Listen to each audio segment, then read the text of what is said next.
नमस्कार। वर्ष 2021 का बजट असाधारण परिस्थितियों के बीच पेश किया गया है। इसमें यथार्थ का एहसास भी और विकास का विश्वास भी है। कोरोना ने दुनिया में जो प्रभाव पैदा किया, उसने पूरी मानव जाति को हिलाकर रख दिया है।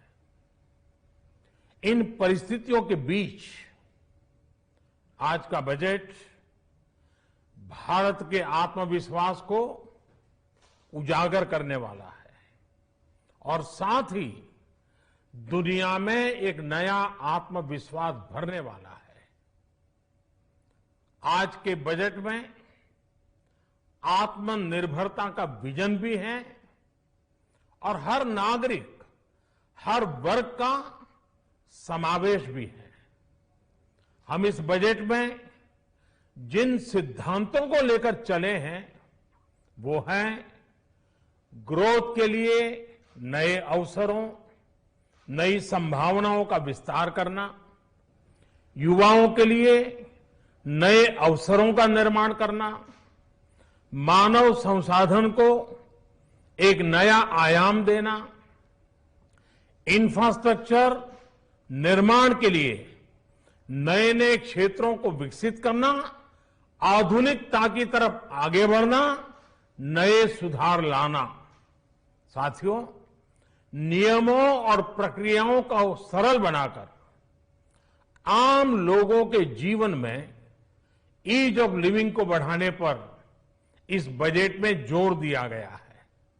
ये बजट इंडिविजुअल्स, इन्वेस्टर्स, इंडस्ट्री और साथ ही इंफ्रास्ट्रक्चर सेक्टर में बहुत सकारात्मक बदलाव लाएगा।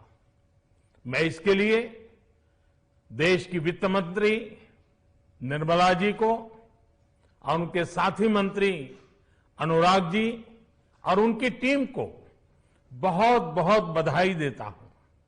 साथियों, ऐसे बजट देखने को कम ही मिलते हैं जिसमें शुरू के 1-2 घंटों में ही इतने सकारात्मक रिस्पांस आए। कोरोना के चलते कई एक्सपर्ट्स ये मानकर चल रहे थे सरकार आम नागरिकों पर बोझ बढ़ाएगी, लेकिन फिस्कल सस्टेनेबिलिटी के प्रति अपने दायित्वों को ध्यान में रखते हुए सरकार ने बजट साइज बढ़ाने पर जोर दिया। हमारी सरकार ने निरंतर प्रयास किया है कि बजट ट्रांसपेरेंट होना चाहिए।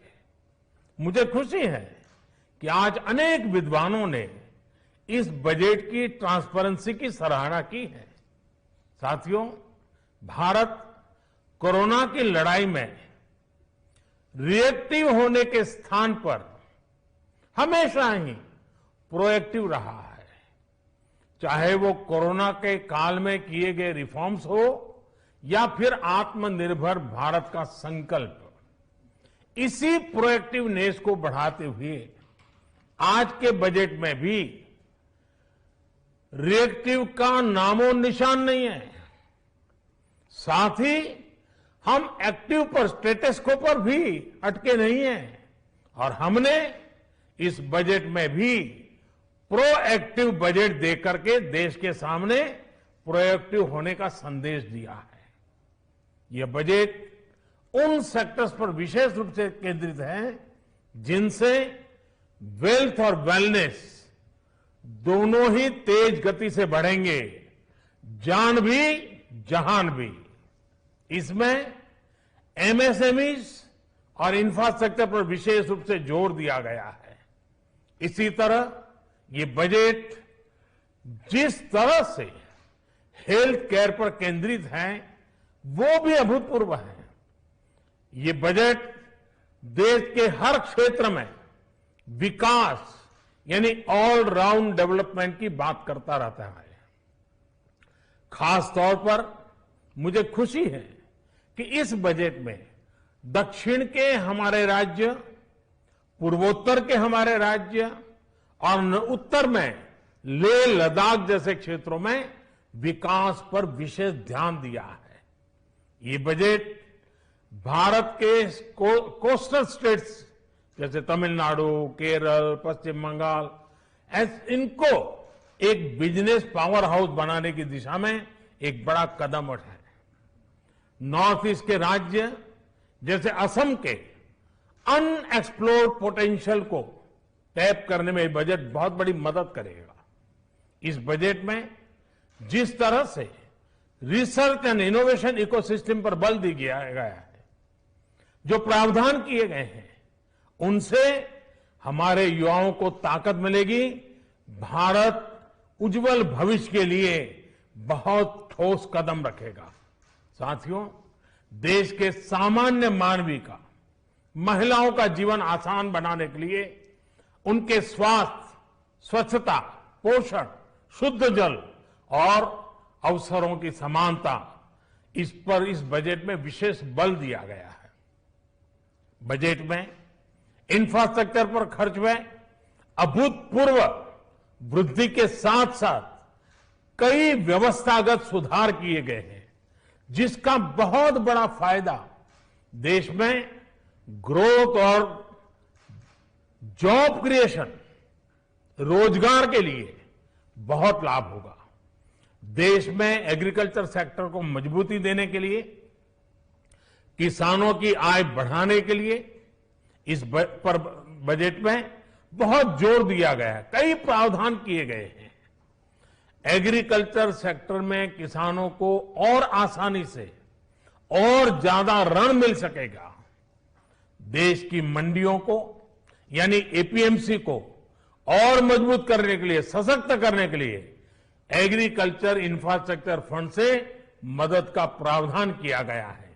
ये सब निर्णय ये दिखाते हैं कि इस बजट के दिल में गांव है, हमारे किसान है।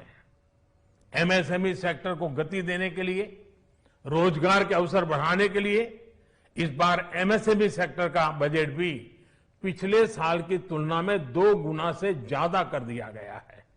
साथियों, ये बजट आत्मनिर्भरता के उस रास्ते को लेकर आगे बढ़ा है जिसमें देश के हर नागरिक की प्रगति शामिल है।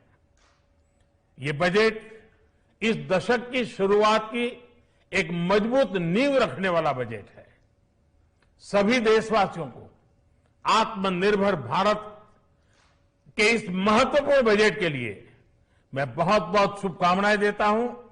फिर से एक बार वित्त मंत्री जी और उनकी टीम को बहुत बहुत अभिनंदन करता हूं, धन्यवाद करता हूं।